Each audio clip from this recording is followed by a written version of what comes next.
coach. Danny Bonaduce, a life coach. He was a Hollywood star when he was just a kid. But There we go.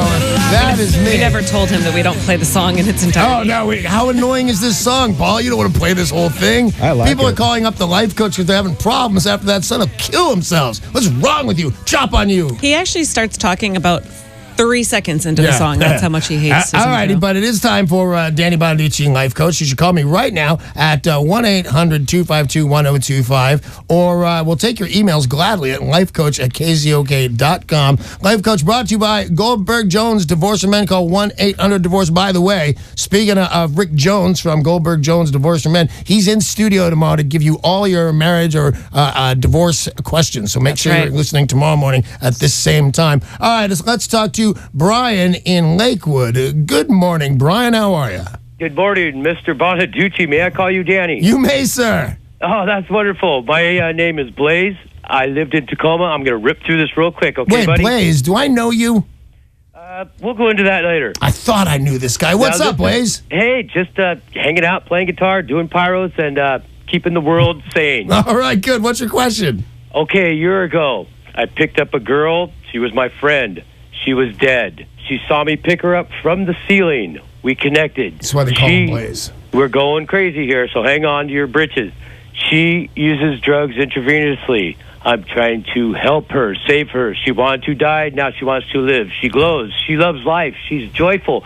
But she leaves me. She's still doing the thing. I'm paying to keep her well. Your question is, hang on, Blaze, because you're driving me crazy with your hippie bat stuff. Yeah. Your question for me, I can read it right here, is my fiance leaves and doesn't come home.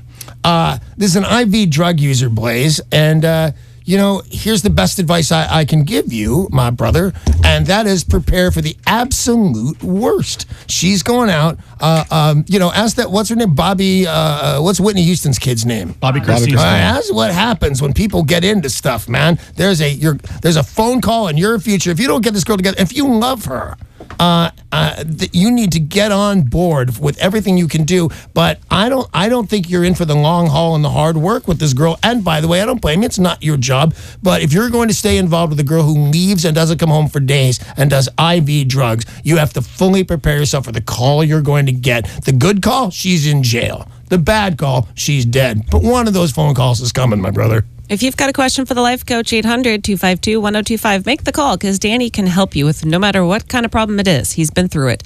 Debbie in Arlington, you're on with Danny Bonaduce. Good morning, Debbie. Hi. What's up? How are you, Danny? I'm well, thank you. How are you? I'm really good. I just have a question. I'm wondering, how do I know if I'm an alcoholic? I have a drink every single night, and What do you drink every night? Either a glass of wine or a glass of beer. So you're seriously telling me, and no problems. It's your own life. If you think you have a problem, you might. But you're telling me you have a glass of wine, a glass of beer. That's it every night. Yes. And then when I try not to, it's like that's all I can think about. And a lot of times when I have one, I actually want to. I just don't let myself. And you don't. You don't. And like I said, this is your life. If you think you have a problem, we need to deal with it. Let me ask you something. Do you like chocolate? Do I like chocolate? Yeah. Oh, love it. I love chocolate. You ever feel like maybe you've had enough chocolate? You look down at the old thighs and think, I shouldn't eat chocolate again. But then you do. Do you ever think, man, I have a chocolate problem? No, you don't think that. Well, it's an innocuous problem. There's a theory that says you can have a glass of wine often during a pregnancy. A glass of wine is good for you. A glass of wine will extend your life. So here's the big questions. And at the end of the day is if you think you have a problem, you might. But I'll ask you this. Have you ever had a problem with your job because of alcohol? No. Have you ever had a problem with a relationship because of alcohol? No. Have you ever been arrested because of alcohol? No. Okay, you may very well be an alcoholic, but you absolutely don't have a problem. You're fine. But I think you're very sweet, though, Debbie. My wife drinks approximately as much as you do, except it's a vodka drink. She has a vodka drink, and not every night, but often, and she wonders about it. And I think it's because of seeing me and dealing with my problems, because I'm a recovering alcoholic there, Debbie.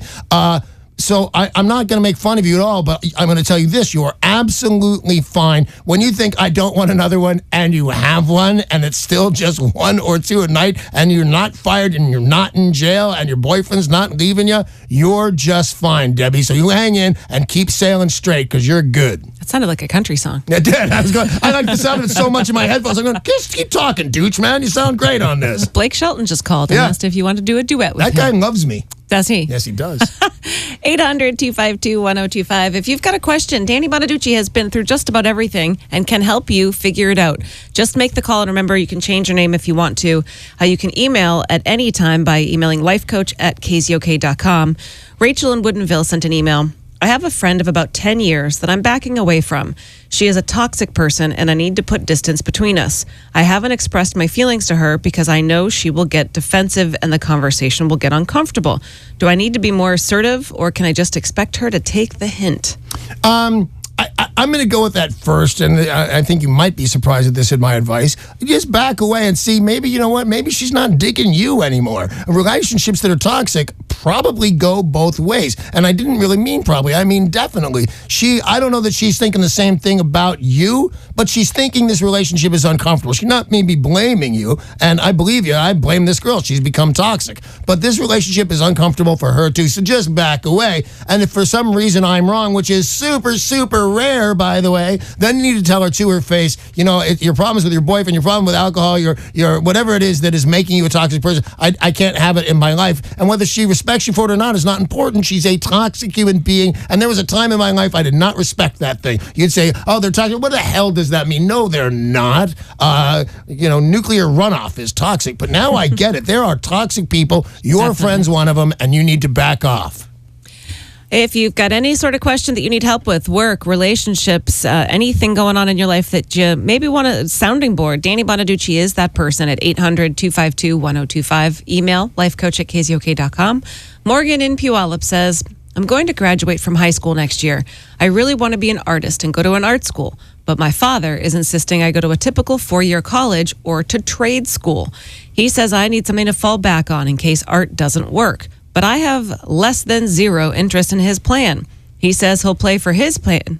He'll pay for his plan, but not for mine. If I go to art school, I'm on my own. What do you think I should do? I think you absolutely take your dad's plan that he will pay for. You can always do your plan. You know what? Your dad is saying, don't do the art because you need something to fall back on. Well, now it's like, go through this because you can fall back on art because he's paying for this education, which, believe me, and I don't want to be your dad here, but if we were just pals, Morgan, I would advise the same thing. It's like saying to me or to somebody else, and I think everybody in the world would back me up, except he gets such dreams going on. It's like saying I'm not going to college because I'm going to be a musician. It's a terrible idea. It's the worst idea it's up there with the worst ideas that you could ever have. I know somebody makes it. I made it once. You can make it. If I can do it, anybody can do it. That's what entices you, man, is that somebody did it. But when your dad just says the best advice ever, have something to fall back on, have a 4-year degree to fall back on, man. I think that and by the way, I'm also not against trade school. It could also be depending on the trade and if it's as useful as some. I think it's a great idea. But you can also take art classes at a 4-year school. A lot of colleges have art departments. Oh, that's what I'm saying. Have something to fall back on. Do it. Your dad's paying for this one. Do that one too. It's a lot of, you got to stay awake a pretty long time, but God bless you. If it's important to you, you will do it. Do both and let your dad pay for one. 800-252-1025. Still time to get your call in if you've got a problem and need some help, or lifecoach@kzok.com is the email that is always available to you. William in Maple Valley has sent an email. When we had our first kid, we agreed that my wife should stay home with the baby while I worked to support the family. 2 more kids later, with the second one now in 2nd grade, my wife is still not working. She says she enjoys staying at home and taking care of the house and helping our kids. She's not depressed and admits it would be a challenge to get at least a part-time job. I'm not asking for 40 hours a week. I would just like her help supporting our family, and I feel resentment building. What should I do? If you're in the right relationship, it sounds like you are. You need to tell her exactly that. I feel, because you're not saying I have resentment. You're saying I feel it coming. You're doing the absolute right thing. All you have to do, in my opinion, is have full-on respect for what she's doing. I would cut off an arm before I'd stay home with 3 small children. I just don't get how women do it. That's crazy to me. I think once she has it, she'll realize a part-time job is actually a respite from staying home and making lunches and cleaning underwear and all that stuff. It's just, man, it's work.